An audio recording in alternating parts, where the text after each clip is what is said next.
कौन नहीं चाहता कि उसका मेंटर एक यूपीएससी रैंकर हो। 2021 के फाइनल रिजल्ट्स में सिविल्स दिल्ली आईएएस के 200 से भी ज्यादा सिलेक्शंस हैं। Guys, I am going to connect you 1-to-1 with Civils Delhi rankers for free. There is a link in the description, fill it and schedule a session. These ranker will prepare a timetable and a personalized plan for you. ये toppers आपको exactly वही बताएंगे कि कौन सी book follow करनी है, कौन सा चैप्टर पढ़ना है। They will guide you in answer writing, mocks and accessing them.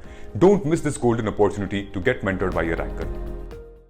Hello everyone, मेरा नाम अरमानुल हक है और हाल ही में निष्कर्षित 7वीं से 10वीं जेपीएससी में मुझे तीसरा स्थान प्राप्त हुआ है।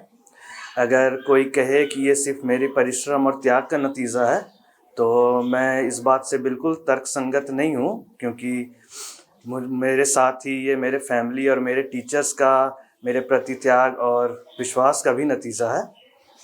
दोस्तों, मैं मूलतः झारखंड प्रदेश के देवघर ज़िले का रहने वाला हूँ, लेकिन बचपन से मेरा पालन पोषण, मेरी पढ़ाई लिखाई सब गिरिडीह में पूरी हुई है। मैंने बीएनएसडीवी पब्लिक स्कूल से मैं पास आउट हूँ और अपने एकेडमिक करियर के दौरान मेरे मार्क्स थोड़े एवरेज हुआ करते थे, जैसे कि ग्रेजुएशन में मुझे मात्र 60% अंक प्राप्त थे। लेकिन सिविल सेवा के प्रति आकर्षण और उसमें सफलता पाने का मेरे अंदर आत्मविश्वास ये हमेशा से था, और तो इसी को पूर्ण करने के लिए 2018 में मैं दिल्ली चला गया था, क्योंकि लोगों के बीच ये आम धारणा बनी हुई थी कि सिविल सेवा में सफलता के लिए दिल्ली जाना आवश्यक होता है। लेकिन मेरे लिए और मेरी फैमिली के लिए ये काफ़ी बड़ी भूल थी। मेरी फैमिली के लिए इसलिए क्योंकि मैं एक मिडिल क्लास फैमिली से बिलोंग करता हूँ, तो ये बहुत बड़ा फाइनेंशियल बर्डन था उनके लिए। और मेरे लिए भूल इसलिए क्योंकि वहाँ जा कर के मेरा सही से गाइडेंस नहीं हो पाया, कोई मुझे गाइड करने वाला नहीं था कि क्या पढ़ना है, नहीं पढ़ना है। तो इस वजह से मेरी पढ़ाई बिल्कुल दिशाहीन तरीके से चल रही थी। और फिर इसके बाद मेरे पास घर पे दिखाने के लिए कोई रिजल्ट्स नहीं थे, ना ही मैंने यूपीएससी का प्रीलिम्स तक क्वालिफाई किया, और ना ही बीपीएससी भी मैंने दिया था, ना ही उसका भी प्रीलिम्स क्वालिफाई किया। तो इस वजह से मेरे आत्मविश्वास में काफ़ी ज़्यादा गिरावट आ गई थी। लेकिन फिर 2020 में कोरोना का लॉकडाउन आता है और मेरे लिए ये वरदान के रूप में साबित होता है, क्योंकि वापस घर आने के बाद ऐसा न्यूज़ चलने लगता है कि जेपीएससी का नोटिफिकेशन आने वाला है। और उसी वक्त मैंने ये ठान लिया था कि मुझे जेपीएससी हर हाल में क्वालिफाई करना है, क्योंकि यूपीएससी के सफ़र के लिए मुझे लगता था कि एक बैकअप होना बहुत आवश्यक है। इस वजह से मैंने जेपीएससी में अपनी पूरी जान जिद लगा दी। और इसके बाद फिर मेरी मुलाकात होती है मेरे गुरु बिपिन चंद्र विश्वास सर से, जिन्होंने मेरा बहुत सही तरीके से गाइडेंस किया, मेरा मेंटरशिप किया और मेरी तैयारी को सही दिशा देने में काफ़ी बड़ी भूमिका अदा की। ये सर का जो मेरे प्रति आत्मविश्वास था, आज उन्होंने ही मेरे अंदर ये विश्वास जगाया कि मैं जेपीएससी में सिर्फ सफल ही नहीं, तीसरा रैंक प्राप्त कर सकता हूँ। सर हमेशा कहते थे कि आप अपना रैंक हमेशा 1 से 10th के बीच ही चेक करो। तो उस वक्त ये बातें मुझे हवा लगती थी, लेकिन अंततः सर की बात ही सही हुई। अपने एवरेज मार्क्स से लाने तक, अपने जेपीएससी में तीसरा रैंक लाने तक के सफ़र के बीच मैंने कुछ चीज़ों में बदलाव की, जैसे कि मैंने पहले से थोड़ा ज़्यादा परिश्रम किया और पहले से थोड़ा ज़्यादा त्याग किया और पहले से ख़ुद पे थोड़ा ज़्यादा विश्वास दिखाया। अब हम जेपीएससी मेंस की बात करते हैं कि मैंने अपनी तैयारी कैसे की। तो जेपीएससी के एग्ज़ाम के बारे में बताने से पहले मैं कुछ बातें आपको बताना चाहता हूँ कि इस एग्ज़ाम के बारे में पहले से ये मन में धारणा ना बनाएं कि ये बहुत ही टफ़ एग्ज़ाम है, मुझसे नहीं हो पाएगा। तो मैं आप लोगों को बताना चाहता हूँ कि बिल्कुल साधारण एग्ज़ाम है और बिल्कुल ही साधारण तैयारी से इसमें सफलता पाई जा सकती है। मुझे अपने सर की बात याद आती है, वो कहते थे इस एग्ज़ाम के बारे की it is simple but not easy, it is just like morning walk. जैसे कि सुबह में 4-5 किलोमीटर मॉर्निंग वॉक करना कोई बड़ी बात नहीं है, लेकिन प्रतिदिन सुबह उठ करके वॉक पे जाना ये एक चैलेंज है। तो इसी तरह जेपीएससी के बारे में मेरे सर कहते थे कि it is simple but not easy. तो अब हम बात करते हैं एग्ज़ाम के बारे में। तो हम जानते हैं जेपीएससी का एग्ज़ाम 3 चरणों में पूर्ण होता है, प्रीलिम्स, मेंस और इंटरव्यू। और प्रीलिम्स का एग्ज़ाम क्वालिफ़ाई करने पर ही हमें मेंस देने का मौका मिलता है। तो प्रीलिम्स में जैसा हम जानते हैं कि 2 पेपर होता है, पेपर 1 और पेपर 2। पेपर 1 में जनरल स्टडीज़ होते हैं और पेपर 2 में झारखंड जीके होता है। तो चूँकि जेपीएससी के सिलेबस में प्रीलिम्स में डिटेल्ड सिलेबस तो है कि इस सेक्शन से इतने क्वेश्चंस आएंगे, लेकिन एक टॉपिक वाइज डिटेल्ड नहीं है। तो इस वजह से हमारा जो रेंज है वो थोड़ा बढ़ जाता है। इसमें थोड़ा वाइड एक्सटेंसिव स्टडी करना होता है प्रीलिम्स में। तो मैं कोशिश करता था कि मैं कॉन्सेप्ट्स को ध्यान में रखूं और फैक्ट्स को उसके एग्जाम्पल के तौर पे याद रखूं। जैसे कि एक एग्जांपल मैं देता हूँ, जैसे वैदिक काल की अगर बात करें तो हम जानते हैं वैदिक काल में महिलाओं की स्थिति बहुत अच्छी थी।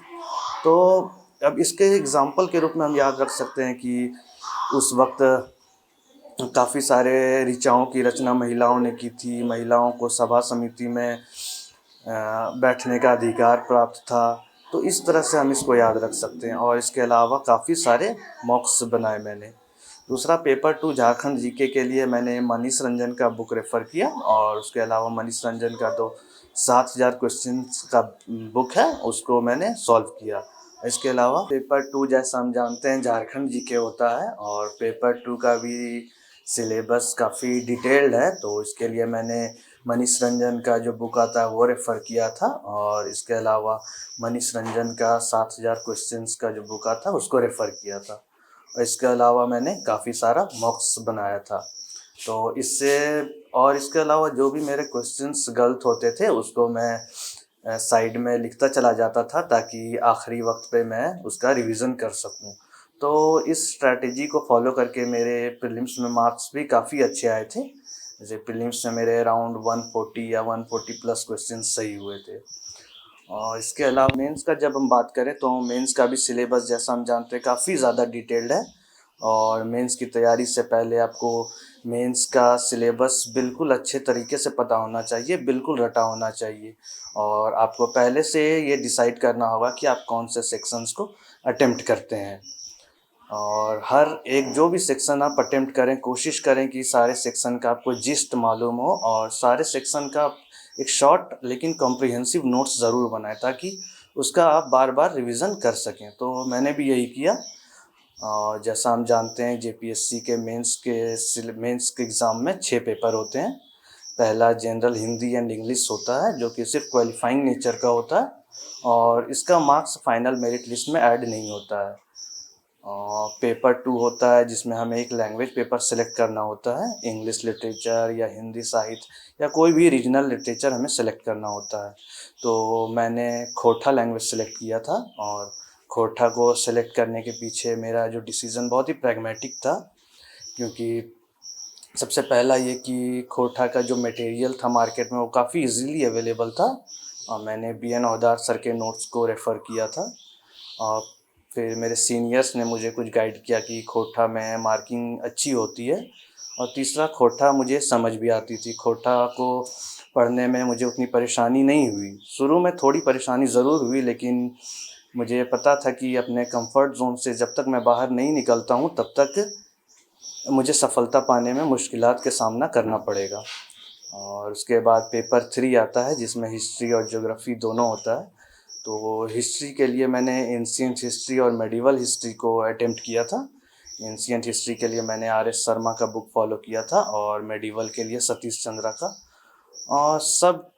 और सारे टॉपिक्स पे मैंने वही शॉर्ट लेकिन कॉम्प्रिहेंसिव नोट ज़रूर बनाए थे ताकि मैं उसको रिवीजन कर सकूं।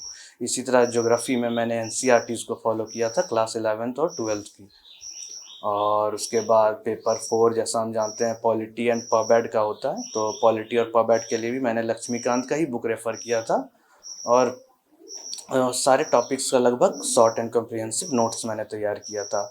इकोनॉमिक्स के लिए भी मैंने NCERT रेफ़र किया। पेपर 5 जो इकोनॉमिक्स होता है उसके लिए भी मैंने NCERTs रेफ़र किया और झारखंड के लिए झारखंड इकोनॉमिक सर्वे को रेफ़र किया। तो आप भी कोशिश करें कि ये जो नोट्स के पीछे ना पड़ें, क्योंकि उसमें डेटा जो है आपको ऑथेंटिक नहीं मिलेंगे और इकोनॉमिक सर्वे ही है जिसमें आपको ऑथेंटिक डेटा मिलेंगे। और इसके बाद फिर साइंस एंड टेक का पेपर आता है छठा। तो साइंस एंड टेक का फिजिक्स सेक्शन के लिए मैंने NCERTs 9th और 10th का रेफ़र किया था। बायो के लिए यूट्यूब में रितु रतेवाल मैम के वीडियोस को रेफ़र किया था और सारे टॉपिक्स पे वही नोट्स बना लिए थे मैंने। और इसके बाद एग्रीकल्चर के सेक्शन के लिए मैं काफ़ी हद तक इंटरनेट पे ही डिपेंडेंट था।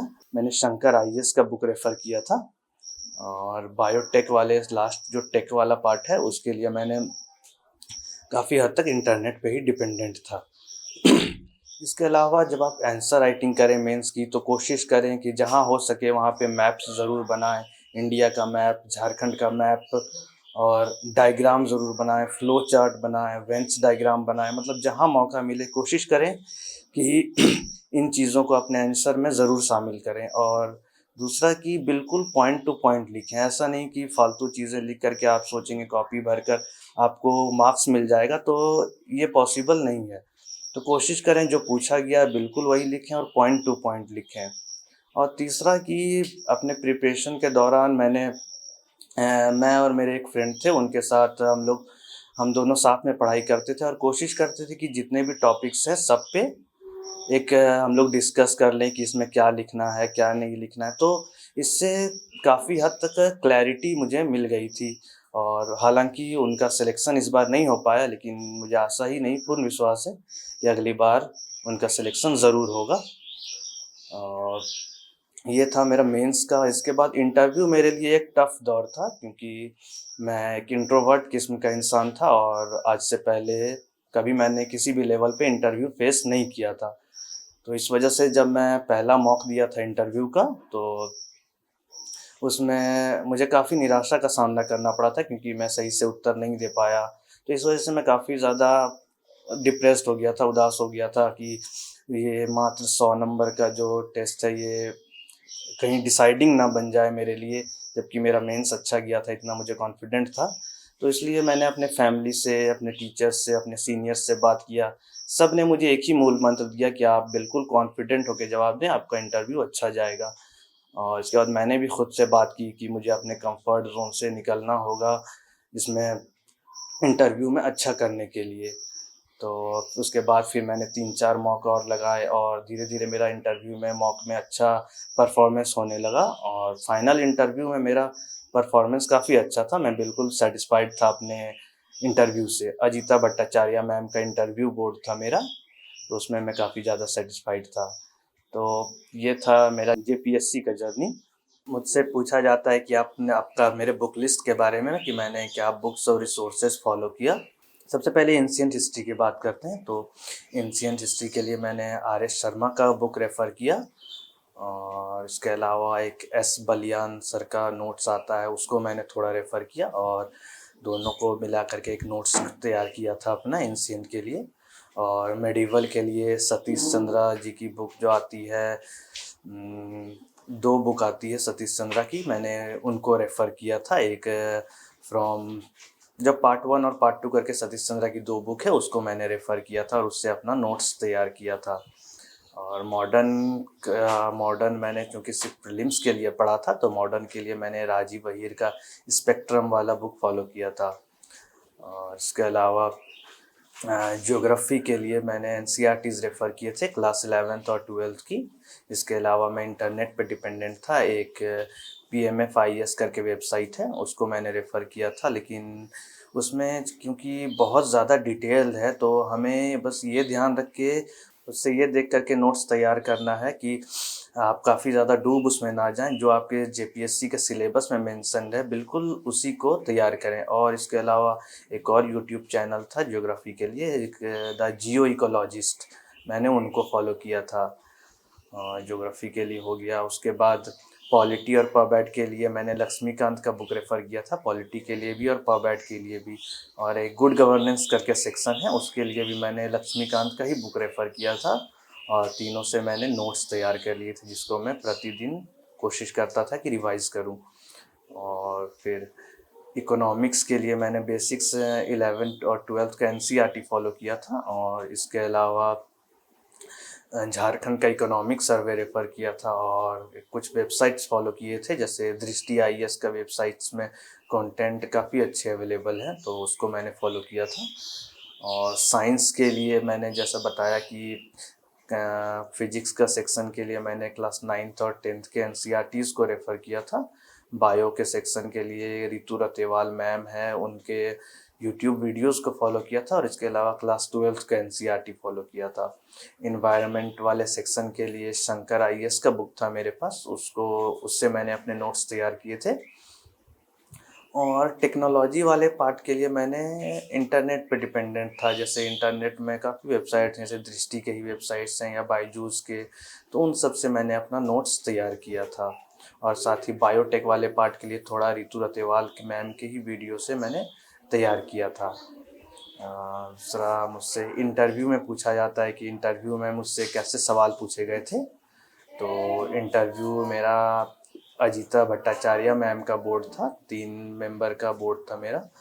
और सबसे पहला क्वेश्चन मेरा मेरे हॉबी से रिलेटेड था कि आपकी हॉबी क्या है, तो मैंने मूवी देखना बताया था। फिर इसी से क्वेश्चन पढ़ता गया कि कैसी मूवीज़ पसंद है, तो मैंने बताया कि साउथ इंडियन मूवीज़ और हॉलीवुड मूवीज़ पसंद है मुझे। तो इसी से फिर क्वेश्चन आगे बढ़ता गया कि कोई हिंदी की अच्छी मूवी बताइए जो आपको काफ़ी पसंद आई, एक सोशल मैसेज देता हो।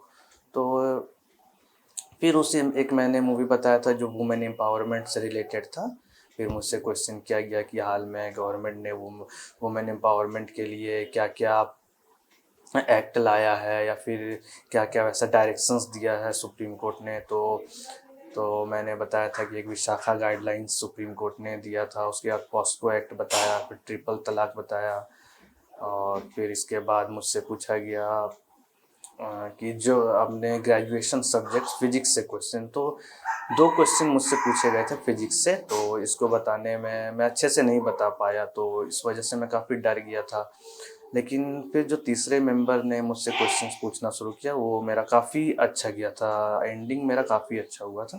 बीच में थोड़ा गड़बड़ हुआ था वही ग्रेजुएशन वाले सब्जेक्ट को लेकर के, लेकिन मेरा इंटरव्यू काफ़ी अच्छा गया था। इंटरव्यू में मैं 2-3 बातों का ध्यान रखा था कि मैं जो भी जवाब दूँ बिल्कुल कॉन्फिडेंटली दूँ और ऐसा कहीं ना लगे कि मैं डर गया हूँ क्वेश्चन से। कौन नहीं चाहता कि उसका मेंटर एक यूपीएससी रैंकर हो। 2021 के फाइनल रिजल्ट्स में सिविल्स दिल्ली आईएएस के 200 से भी ज्यादा सिलेक्शंस हैं।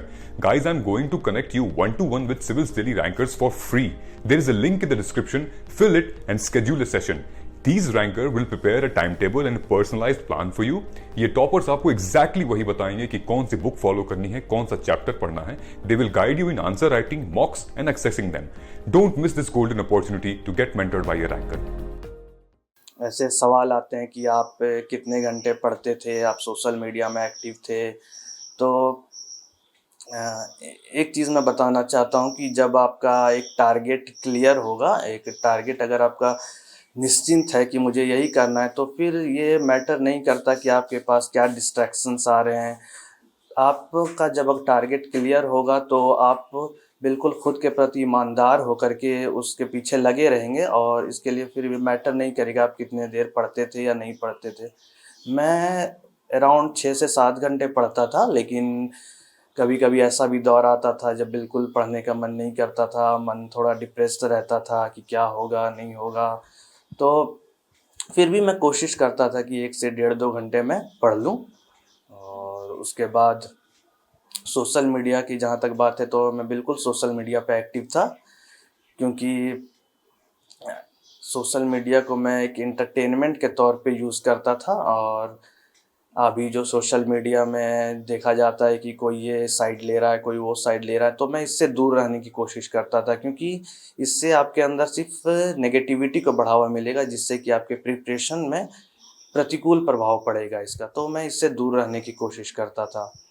और इसी के साथ मैं अपनी वाणी को एक कविता के साथ विराम देना चाहता हूँ, जिसने मुझे अपने प्रिपरेशन के दौरान काफ़ी ज़्यादा मोटिवेटेड रखा और शायद आपको भी मोटिवेट करे।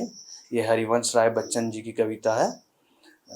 गहन सघन मनमोहक वंतक आज मुझे बुलाते हैं, किंतु किए जो वादे मैंने याद मुझे आ जाते हैं। अभी कहाँ आराम बदा, ये मौन निमंत्रण छलना है, अरे अभी सोने से पहले मीलों मीलों चलना है। बहुत बहुत धन्यवाद।